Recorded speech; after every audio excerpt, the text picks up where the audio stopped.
Viidiyoo darbe keessatti akka ittiin Poppo Live akkaawuntii banachuu dandeessan akkasumas wantoota muraasa akka introductionitti isinitti agarsiisee tureera. Har'a immoo viidiyoo korraa keessatti akkaataa ittiin aappii kana fayyadamuun laayivii seenuudhaan paartii irratti hirmaachuun akkasumas karaalee biraa aappii kana fayyadamuun qarshii gurguddaa hojjechuu dandeessan inni gadi fageenyaan isinitti agarsiisuuf deema. Dursa garuu gara viidiyootti isin seenin amma dursuun viidiyoo kana laayikii akkasumas chaanaalii keenya subscribe gochuun haga xumuraatti hordofaa. So gara viidiyootti yommuu seennu paartii viidiyoo kana isa jalqabaa irratti waa'ee aappii Poppo laayivii keessaati kaataagorii laayivii ilaalla jechuudha. Dhiiraaf shamarran gidduu differensii jiru akkamiin akkaataa ittiin laayivii seentan akkasumas illee laayivii irraa immoo qarshii hammam akka isin hojjechuu dandeessanii fi just requirementiin shamarranii dhiira gidduu jiru maal akka ta'e isinitti hima jechuudha. Kanaafis jalqaba irratti egaa konseptii aappii Poppo laayivii namoonni qabdan aappii kanarraa wanta isin qarshii ittiin hojjettan keessaa inni jalqabaan yookaanis immoo parpazii aappii kanaa laayivii seenuudha jechuudha. Kanaafis immoo gara laayiviitti yeroo dhufu aappiin kun dhiiraaf shamarran jedhee requirementii garaagaraa ka'ee jira. Kanaafis wantoota kana haala argaa jirtaniin kompeerii goonee ni ilaalla jechuudha. Jalqaba irrattis dhiirri tokko yookaanis immoo meeliin tokko laayivii seenuudhaaf akkaawuntii veerifaayidii ta'e qabaachuun dirqama jechuudha. Kana jechuunis akkaawuntii keessan bantanii deemtanii feesii keessan aawutentikeetii gochuu akkasumas illee lakkoofsa bilbilaa keessan bindii gochuudha. Kana episoodii viidiyoo kanaa jalqabaa irratti waan isiniif hojjedhee jiruuf haga har'aatti akkaawuntii illee akka itti banattan hin beektan yoo ta'e viidiyoo sana gara booddeetti deebi'uudhaan ilaaluu dandeessu jechuudha. Inni jalqabaan egaa dhiirri tokko Poppo laayivii irratti laayivii seenuudhaaf akkaawuntii veerifaayidii ta'e qabaachuun isa jalqabaadha. Akkasumas illee inni lammaffaan immoo weelzi levelii 5 irra ga'uu qaba. Kana jechuunis akkuma argaa jirtan amma fakkeenyaaf gara aappii Poppo laayivii kootti seenuudhaan piroofaayilii koo jala haala kanaan nan seenaa. Gubbaa irrattis iddoo ID'n koo jiru sanarra al tokko yeroo tuqu haala kanaan gara piroofaayil infoo kootti nageessaa. Yeroo sanattis laayiv levelii akkasumas illee weelzi levelii naaf ka'ee jira. Akkuma argaa jirtan yeroo ammaa kanattanii weelzi leveliin koo tokkorra jira. Kana jechuun aappii Poppo laayivii irratti akka dhiira tokkotti laayivii seenuu danda'u jechuudha. Kanaafis egaa laayivii seenuudhaaf wanta gochuu qabu requirementiin guutuu qabu tokko weelzi levelii 5 irra ga'uun qaba jechuudha. Kanas immoo haala kamiin keenya yoo jettan tokkoffaan deemtanii paartii jooyinii gochuu akkasumas illee fiichariiwwan aappiin kun qaban kanneen biroo fayyadamuun aktiivitii garaagaraa aappii kanarratti argaman deemtanii fayyadamuudhaan weelzi levelii keessan guddisuu dandeessu. Garuu immoo meen paartii isin ittiin weelzi levelii keessan guddistan deemtanii paartii namootaa jooyinii gochuudha. Kanas immoo gara booddee viidiyoo kanaatti waan isinitti agarsiisuuf haga xumuraatti hordofaa. Akkasumas requirementii yookaanis ulaagaa inni biraan immoo follow community guideline. Kana jechuunis immoo aappiin Poppo laayiviin seera mataasaa qaba. Kana jechuunis seera isin hordofuudhaan aappii sana irratti hojjechuu dandeessan qaba jechuudha. Kanaaf isin seera sana hordofuudha. Amma fakkeenyaaf seerota jiran keessaa inni muraasi laayivii seenuudhaaf erga weelzi leveliin keessan 5 ga'eeti safuu waliin deemnee garaagaraa qullaa ofii mul'isuu akkasumas wantoota community guideline isaanii cabsu hamma isin hin goonetti laayivii seenuu ni dandeessu jechuudha. Kanaafis jalqaba irratti weelzi leveliin keessan 5 ga'a. Sana booddee immoo gaafa laayivii seenuuf jettan seera isaanii hordofuudha jechuudha. Akkasumas inni biraan immoo kun requirementii miti garuu just in general akka differensiitti wanti jiru tokko dhiirri tokko erga weelzi levelii isaa guddisee akkasumas illee akkaawuntii isaa veerifaayii godhee laayivii galuudhaaf eeyyamamee fi booddee laayivii seenuudhaas laayivii seenuu qofaaf just laayivii maseenee fi kooyinii yookaanis immoo pooyintii argatu hin jiru jechuudha. Kana jechuun laayivii seenuudhaan qarshiin argatu garuu kennaawwan garaagaraa namoonni erganiifiin pooyintii argachuu ni danda'a jechuudha. Akkasumas illee paartii garaagaraa hoostii gochuudhaan pooyintii argatu qaba. Garuu immoo just laayivii maseenuu qofaadhaan pooyintii argatu hin qabu jechuudha. Garuu immoo namoonni giiftii erguufii ni danda'u. Akkasumas interaakshiniin yookaan ingeejmentiin aappii sana irratti qabu irratti hundaa'uudhaan eejentii ta'uu isaatiin akkasumas laayivii seenee namoota biraa barsiisuudhaan wanta argatu qaba. Pooyintiin kennamuuf jira. Garuu immoo just laayivii maseenee ta'ee fi pooyintii earning godhu jechuudha. Kanaafis egaa requirementiin dhiirri tokko guutee laayivii poppoo laayivii irratti laayivii seenuu danda'u kana fakkaata. Amma immoo gara warra shamarraniitti dabarree haa ilaallu. Inni jalqabaan shamarran tokko akkuma dhiiraa laayivii seenuudhaaf jalqaba irratti akkaawuntii veerifaayidii ta'e qabaachuun dirqama. Kana jechuunis fees authentication akkasumas lakkoofsa bilbilaa keessan bindii gochuudha jechuudha. Inni lammaffaan immoo community guideline yookaanis seera aappii sanaa yookaanis immoo seera ittiin bulmaata aappii sanaa hordofuun dirqama jechuudha. Kanas akkuma isinitti hime akkasumas wantoota qullaa keessan agarsiisuu fi wantuma safuu waliin deemne garaagaraa aappii kanarratti hojjechuu dhiisuudhaan seera isaa hordofuu ni dandeessu jechuudha. Akkasumas illee inni biraan immoo differeensii kan fedhu dhiiraaf shamarran gidduutti shamarran tokko akkuma akkaawuntii isaanii banachuudhaan veerifaayii godhaniin guyyaa deewaaniitti kaasanii laayivii seenuu ni danda'u. Akkasumas illee laayivii seenuu danda'u isaanii qofa miti.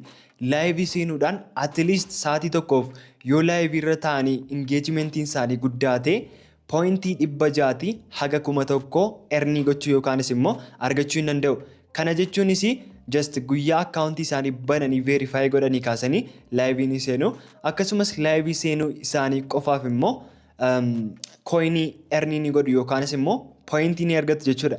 Kana qofaas immoo miti isarratti dabalatee ingeejimentii isaanii irratti hundaa'e wanta isaan laayivii sana irratti godhan irratti hundaa'e immoo namoonni garaagaraan kennaa erguuf hin danda'u jechuudha. Akkuma tiiktookii irraa pooyintii garaagaraatu jira isa erguuf ni danda'u jechuudha. Kanaafis aappiin kun jalqabamti isaayyuu ijoollee shamarraniidhaaf dursa kenna yookaanis impaayiromentii wayiidha. Kanaafis just ijoollee shamarraniif kun advaanteejii guddaa waan ta'eef hammas aappii kanarratti qarshii hojjechuu hin eegalle yoo ta'e amma deemtanii viidiyoos jalqabaa ilaaluun akkaawuntii keessan banattanii veerifaayii gootanii atleast guyyaatti hamma sa'aatii 5tti illee laayivii teessanii namoota garaagaraa wajjin interaaktii gochuudhaan pooyintii sassaabbattanii qabxii argachuu dandeessu jechuudha. Kanaafis egaa differeensiin dhiiraaf shamarran gidduu jiru ijoolleen shamarranii guyyaa jalqaba akkaawuntii isaanii bananii veerifaayii godhanii kaasanii laayivii seenuudhaan pooyintii sassaabbachuu ni danda'u. Akkasumas warri dhiiraan immoo laayivii seenuudhaaf dirqama weelzi levelii 5 irra ga'uu qabu. Akkasumas illee laayivii seenuu isaanii qofaadhaaf immoo pooyintii earnii godhan yookaanis immoo argatan hin jiru jechuudha.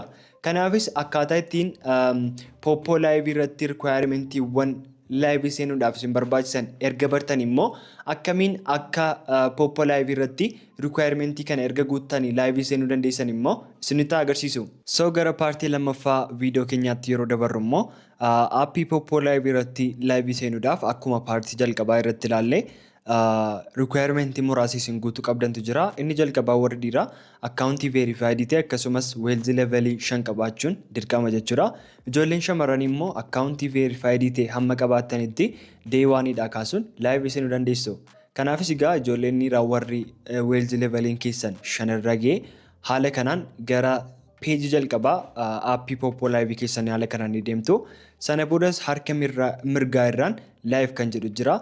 Sana boodas iddoo sanarra yeroo isin tuqxan anamma fakkeenyaaf weelzi leveliin koo 5 gadi waan ta'eef akkan weelzi levelii koo guddisuu qabu iskiriinii irratti natti himaa jira. Kanaafis deemee paartii jooyinii gochuu akkasumas illee aappii kanarratti aktiivitii garaagaraa hojjechuudhaan weelzi laayivii koo ergan guddifadhee booddeen laayivii seenuu danda'a. Garuu immoo ijoolleen shamarranii hamma akkaawuntii keessan veerifaayidii gootanii jiraatanitti salphaamee itti dhufuun iddoo laayiv jedhanii tuqxu.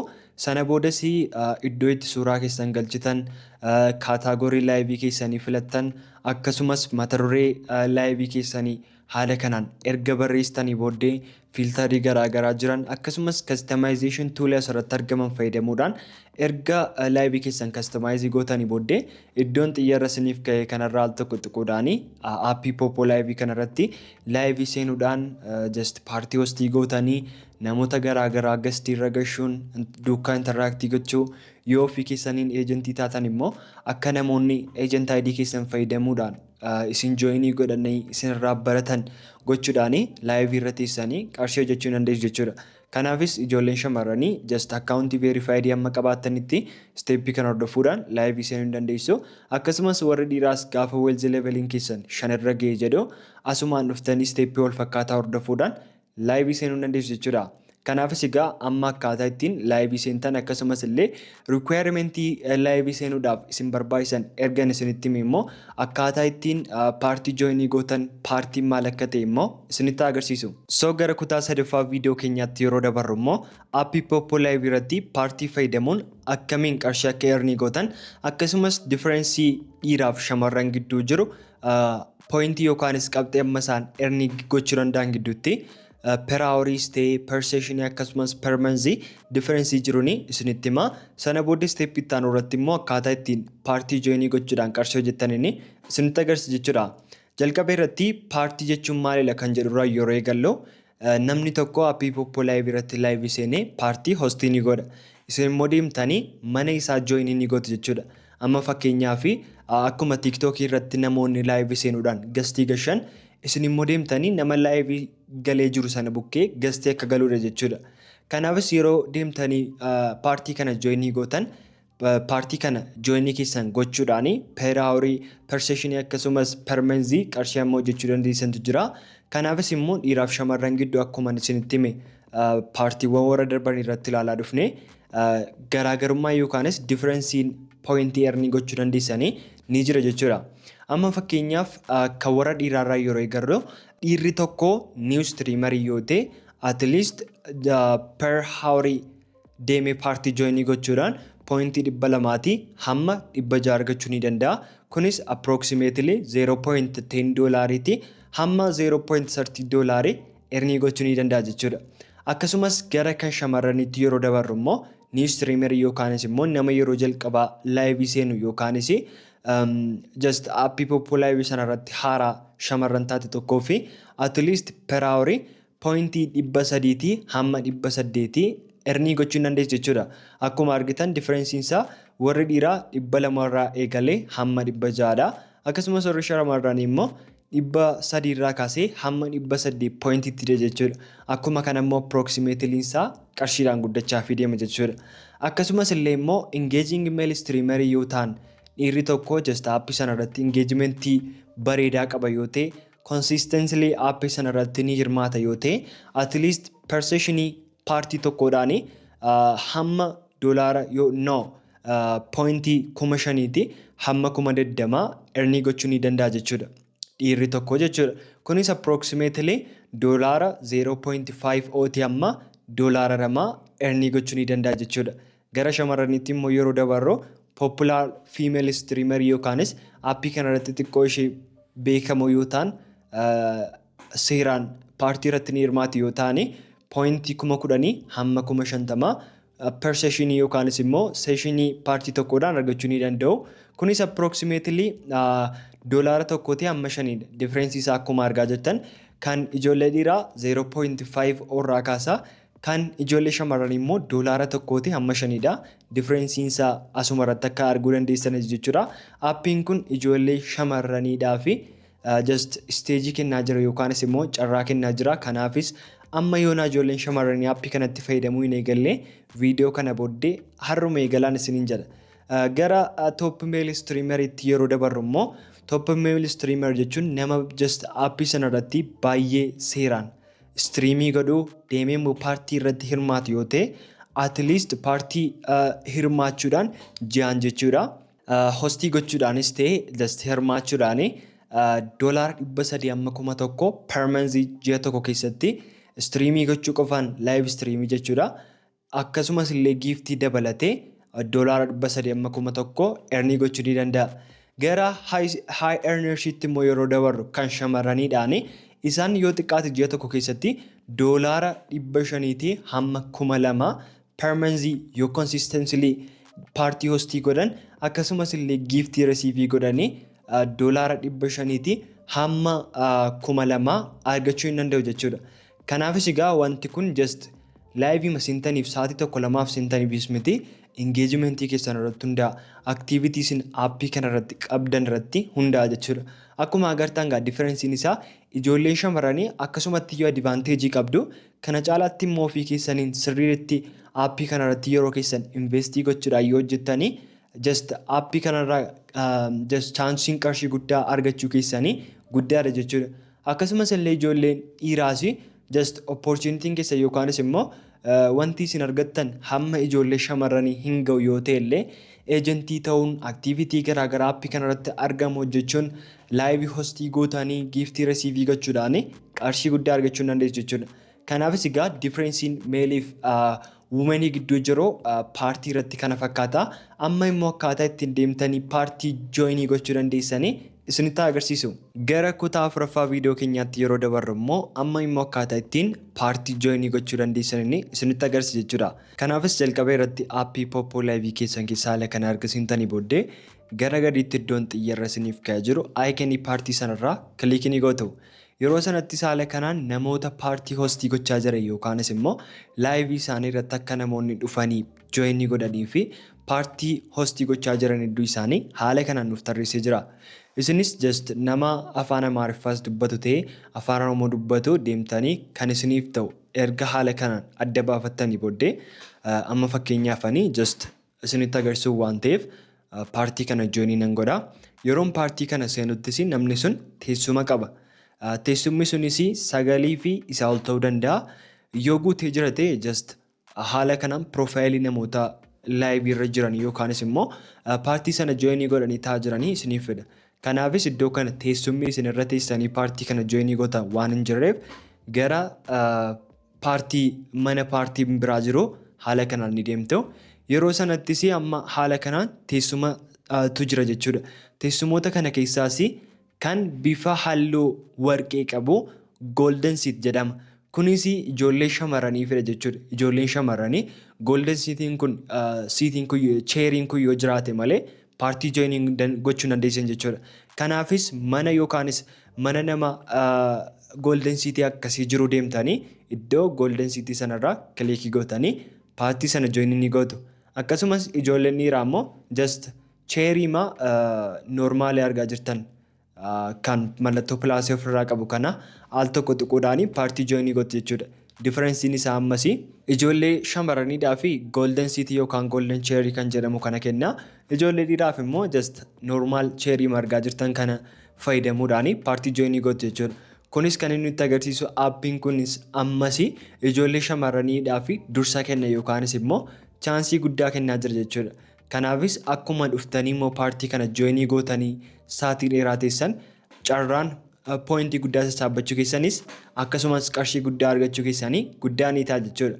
Kanaafis egaa ijoolleen shamarranii golden seatii kana tuquun erga paartii kana jooyinii gootanii akkasumas ijoolleen dhiiraa immoo just normaal cheerii argamu kana fayyadamuun erga paartii jooyinii gootanii booddee teessanii namoota asirra jiran waliin just wantoota garaagaraa mari'achuu waa'ee aappii kanaa wal barsiisuu yoo barbaadanis immoo maayikii keessa miutii gootanii aappii kanarra yeroo dheeraadhaaf taa'uudhaan haala argaa jirtaniin piroofaayilii keessan gubbaatti poointii isiniif ka'a. Yeroo sanaa poointii sana ni sassaabbatu jechuudha. Akkuma isin sa'aatii dheeraa aappii kanarra teessan yookaanis paartii jooyinii gootanii teessanii carraan qarshii guddaa argachuu keessanii poointii guddaa sassaabbachuu keessanii guddaa ni ta'a jechuudha. Kanaafis Poppo laayivii irratti paartiin maal akka ta'e haala kamiin paartii irratti qarshii akka hojjettan akkasumas akkaataa ittiin paartii jooyinii gochuu dandeessanii isinitti agarsiiseera. Amma immoo gara kutaa xumuraa viidiyoo keenyarraa eejentii ta'uudhaan akkaataa ittiin qarshii hojjechuu dandeessanii isinitti agarsiisu. Gara kutaa xumuraa viidiyoo keenyarraatti yeroo dabarru immoo eejensiin maal akka ta'e eejensii ta'uudhaan akkamiin akka qarshii earnii gochuu dandeessan akkasumas nama tokkoof immoo akkamiin akka eejentiitti ta'uu dandeessaniin isinitti agarsiisa jechuudha. Kanaafis egaa jalqaba irratti eejensiin maal hojjettanii just nama tokkoo fi eejentii ta'uudhaan koomishinii earnii gochuudha. Karaa gabaabaa by creating new streamers and earn a percentage of their income. Kana jechuunis gaafa namoonni aappii sanaaf haaraa ta'an yuuzariin haaraa gara aappii sanaatti dhufanii deemtanii yuuzar ID keessan yookaanis eejent ID keessan aappii namoota sanaa irratti galchanii eejentii namoota sanaaf ta'uudhaan wanti isaan argatan irraa percenteejii yookaanis immoo koomishinii argattan qabdu jechuudha. Karaa salphaa eejensiin just eejentii taatanii namoota isin jalatti hojjetan sanarraa immoo inkaamii isaaniirraa percenteejii koomishinii argachuudha. Kanaafis percenteejii isin argattan immoo typically reenjiinsaa percentii 10 hamma 30 ta'a jechuudha. Yuuzarii tokkorraa nama eejentii taataniif jirtan tokkorraati yoo xiqqaate yeroo yeroodhaan inkaamii isaan argatan irraa percentii 10 hamma 30 argachuu dandeessu jechuudha. Dabalataanis immoo karaa isin eejentii ta'uudhaan qarshii hojjettan inni biraa top performing agency yoo taatan depending on total time streamed yookaanis immoo total hour streamed gift earned. Kana jechuunis sa'aatii isin aappii sana irratti istiriimii gootan laayivii seentanii fi giiftii isin argattan irratti hundaa'an top performance agency yoo taatan pilaatfoormiin kuni just isa isin koomishinii namoota irraa argattan irra dabarsee ofii isaatiin boonesii isiniif kennu ni qabaata jechuudha. Kanaafis eejensiin maal akka ta'e erga bartanii akkasumas karaa ittiin eejensii irraa qarshii argattan erga bartanii immoo amma immoo eejensiin xiqqaan miidiyeemiin akkasumas guddaan tokko just permanency qarshii hammanna jechuu danda'u immoo isinitti himu. Inni jalqabaan just small agency yoo taatan nama 5 hamma 10 namoota streamii godhan jechuudha. Userii hamma 10f yoo agentii taatanii at least namoonni isin jalatti hojjetan sun seeraan laayiviin seenu yoo ta'e $100 hamma 500 ji'a tokko keessatti argachuu hin dandeessu jechuudha. Akkasumas immoo medium agency yoo taatan at least namoota 50 isaa of jalatti yoo qabaatan namoota seeraan streamii godhan aappii kana irratti engagementiin isaanii guddaa ta'e of jalaa yoo qabaatanii at least agentii ta'uu keessan qofaadhaa fi $1,000 hamma 5,000 ji'a tokko keessatti argachuu hin dandeessu jechuudha. Kanas immoo gaafa kaarensi Itoophiyaatti deebistan aappiin kun $1 qarshii Itoophiyaa 139 isiniif baay'isa. Kanaaf just amma inni ta'u just imagine gochuun hin cimu jechuudha. Akkasumas illee immoo largest agency yoo taatan namoota 100 streameroota 100 isaa of jalatti yoo qabaatan immoo at least ji'a tokko keessatti qarshii xiqqaa isin hojjettanii $10,000 jechuudha. Kuni dhiiras taatan shamarran garuu immoo eejensiin ijoollee dhiiraatu yeroo baay'ee eejensii ta'uudhaan qarshii hojjete waan ta'eef at least advantage kanatti fayyadamtanii namoota haaraa aappii kana irratti fiduudhaan eejentii isaanii taatanii haala kanaan $100 hamma 10,000 ji'a tokko keessatti argachuu ni dandeessu jechuudha. Kanaafis egaa eejensiin maal akka ta'e koomishinii persentii meeqa akka argattan akkasumas illee ji'a tokko keessatti immoo qarshii hamma argattan erga bartan immoo haala kamiin akka eejentii namootaaf ta'uu dandeessan isinitti agarsiisu. Namoonni viidiyoo yeroo darbe ilaaltanii maybe akkaataa ittiin eejentii taatan beektu ta'uu danda'a.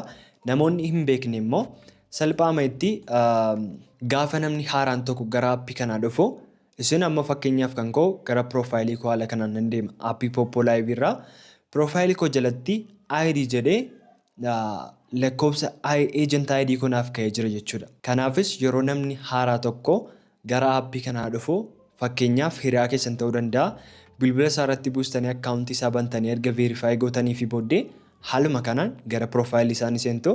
Sana boodas gara gadiitti my agency kan jedhu jira. Kanaafis my agency kan jedhu sanarraa haala kanaan ni seentu. Yeroo sanattis method 1 2 jedhee kaa'ee jira. Garuu nuuni nama sanaaf agentii ta'uu barbaanne waan ta'eef ID'n jalqaba irratti isinitti agarsiise. Piroofaayilii keessan jala kan jiru sana dhuftanii please enter agent's ID kan jedhu kanarratti barreessuun please enter agent's ID kan jedhurraa kilikii gootu. Yeroo sana kaases namni isin ID keessan aappii isaa irratti deemtanii galchan sun isin jalatti hojjete jechuudha. Kana jechuunis inkaamii isaarraa persentii 10 hamma 30 koomishiniin isiniif qabame jechuudha. Ammuma isin immoo namoota hedduu of jalatti gashaa deemtan eejentii ta'aa fi deemtan qarshii isin aappii kanarraa hojjettan guddachaa deema jechuudha. Akkasumas illee immoo eejentii abbaama argitan immoo godhattu miti. Nama waa'ee aappii kanarraa barachuu dandeessa yookaanis immoo nama meentoorii isiniif ta'uu danda'u. Akka koo waa'ee aappii kanarratti viidiyoo isiniif hojjechuu danda'u. Just wanta rakkoo isiniif ta'eef furmaata isiniif ta'uu danda'u yookaanis immoo laayivii seenee nama aappii kanarratti akkaataa ittiin qarshii guddaa argachuu dandeessan isin gorsu tokko eejentii keessan godhattu. Akkasumas namoonni eejentii taatan immoo namoota of jalatti hojjisiistan irraa qarshii guddaa argachuu ni barbaadu yoo ta'e namoota sana seeraan meentoorii gochuu wanti isaan baruu qaban barsiisuu akka isaan laayivii seenaniif paartii jooyinii godhan akkasumas aktiivitiiwwan aappii kanarratti argaman kanneen biroo hojjetan just namoota sana kakaasuudhaani qarshii guddaa ofii keessanis koomishinii guddaa namoota sanarraa hojjechaa namoonni sunis akka isaan fayyadaman gochuu hin dandeessu jechuudha. Kanaafis egaa viidiyoo koo har'aa keessatti karaawwan muraasa aappii kanarraa qarshii gurguddaa argachuu dandeessan gadi fageenyaan hamma naaf danda'ametti isiniif ibsuu yaaleera. Kanaafis wanti isiniif hin galle yoo jiraate immoo ammas koomentii irra naaf ka'a yookaanis immoo Telegram groupiin ni jira. Deemtanii achiin illee diskasii gochuu ni dandeenya. Kanaafis egaa viidiyoon irraa kana fakkaata.